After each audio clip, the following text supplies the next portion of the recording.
En ce moment, beaucoup d'entrepreneurs et de créateurs disent haut et fort qu'ils veulent développer leur communauté. C'est un concept à la mode, tout le monde veut créer son propre groupe, les grandes entreprises embauchent des community managers, et on cherche tous à avoir des forts taux d'engagement sur nos publications. Mais derrière cet effet de mode, c'est souvent pas si simple de mettre le doigt sur ce qui compte pour vraiment développer sa communauté. Pire, certaines grandes entreprises vont même jusqu'à confier ce sujet ô combien important à un stagiaire à peine sorti d'école. On a l'impression que c'est un peu la dernière roue du carrosse.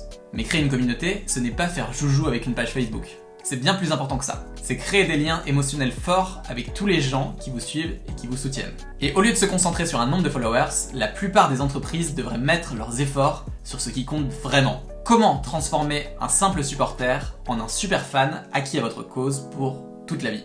Dans cette vidéo, on va analyser un événement atypique que j'ai organisé il y a quelques semaines pour comprendre les 3 mécanismes fondamentaux qui vont vous permettre de faire passer votre communauté au niveau supérieur. Si vous êtes un créateur, cela vous permettra de construire vos 1000 vrais fans qui vous permettront de toujours vous en sortir. Et si vous êtes un entrepreneur, vous allez découvrir comment votre communauté peut devenir la force vive de votre activité, et ça, peu importe la crise que vous vivez. En mars dernier, je me suis lancé dans une aventure un peu folle. Je voulais organiser un événement atypique en ligne pour 300 entrepreneurs et créateurs français. Je l'ai appelé l'Atelier des Fous. J'avais du mal à imaginer ce que ça pouvait donner et si ça allait prendre, mais j'avais décidé de tout donner pour en faire quelque chose d'unique. Salut à tous, on est lundi 23 mars. Ça fait une semaine qu'on est tous en confinement et je réfléchis beaucoup depuis quelques mois à organiser un truc assez unique. J'ai envie de faire un truc vraiment de dingue, quelque chose qu'on n'a pas vu encore en France. Alors je me suis intéressé à ce qui pouvait faire d'un tel événement quelque chose d'inoubliable. Le but c'était de créer un moment exceptionnel qui marque l'esprit de chaque participant qui me rejoignait dans l'aventure. Et donc la première règle que je me suis appliquée à respecter, c'est l'une des idées les plus puissantes de l'humanité. Est-ce que les gens comme moi font des choses comme ça ? Quand on y réfléchit une minute, cette question est simple, mais elle est au fondement de tous les modèles sociaux et tous les regroupements de nos sociétés. Des chasseurs-cueilleurs de la préhistoire jusqu'au groupe Facebook d'aujourd'hui. C'est une question identitaire qui rassemble ou divise les gens plus que n'importe quelle question. Le premier à avoir théorisé ce principe, c'est l'entrepreneur américain Seth Godin. Il a expliqué dans un manifeste que dans la vie, nous ne prenons jamais nos décisions à la légère, mais qu'elles ne sont pas pour autant rationnelles. Nous les basons sur notre cohorte, sur les gens auxquels nous nous sentons attachés. Ce sont des gens qui partagent la même histoire intérieure que nous. Ce sont les people like us. Et même quand on veut faire les choses différemment, on aligne notre comportement sur toutes les autres personnes qui font aussi les choses différemment. Il y a donc un groupe de people like us différents. Et on retrouve des exemples de ce people like us do things like this un peu partout dans notre société. Les gens comme moi conduisent une Harley Davidson. Je fais partie des gens qui achètent un Nissan Qashqai. Quant à moi, je protège l'environnement car je conduis une Zoé. Et quand j'ai pris un peu de recul sur l'Atelier des Fous, je me suis rendu compte qu'il y avait aussi cette règle qui s'inscrivait dans ma construction de l'atelier. Ceux qui y participent sont un peu fous comme moi, ils sont prêts à essayer des idées nouvelles, et comme moi, ils sont prêts à se dépasser, et ce sont des créateurs et des entrepreneurs qui ont envie d'apprendre. Alors j'étais pas très sûr de ce que ça pouvait donner en ouvrant les inscriptions, et en moins de 5 jours, 467 personnes m'ont rejoint dans l'aventure. Alors on est la veille de l'Atelier des Fous, il y a 447 inscrits, donc je suis super content. On va voir ce que ça va donner demain, j'avoue que je suis un petit peu stressé aussi. Patouf, tu seras là toi ? Présent en direct ? Faut savoir que mon chien est sourd. C'est un chien sourd qui s'appelle Patouf. Pour un entrepreneur ou un créateur comme vous et moi, comprendre cette règle peut changer drastiquement le visage d'une communauté. Derrière le people like us, il y a une règle corollaire qui est très importante. Les gens agissent selon l'histoire interne qu'ils se racontent. Et donc pour créer vos plus grands fans, pour les rallier à votre communauté, c'est super important de comprendre l'histoire interne qu'ils se racontent pour les emmener avec vous vers le futur.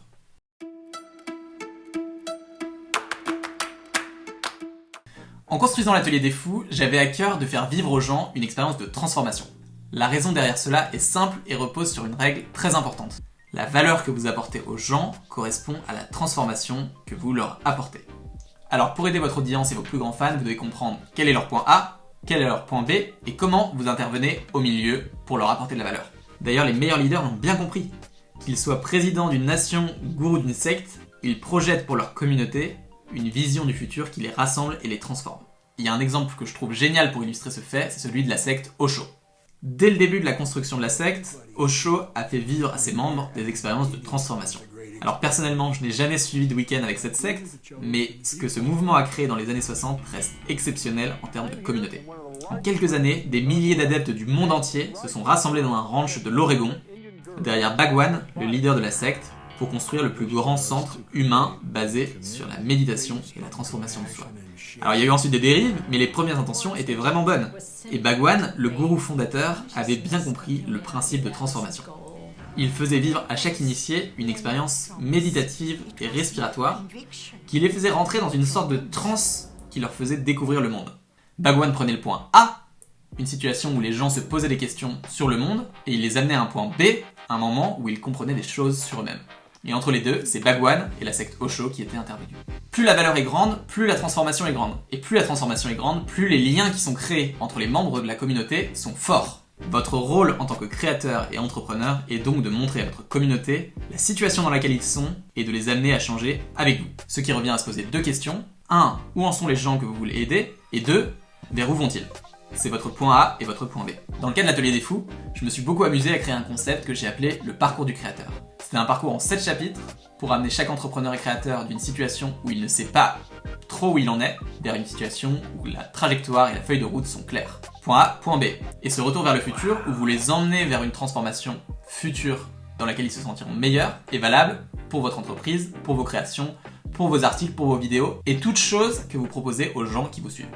Mais pour faire passer votre communauté au stade supérieur, il ne suffit pas de leur faire vivre une transformation.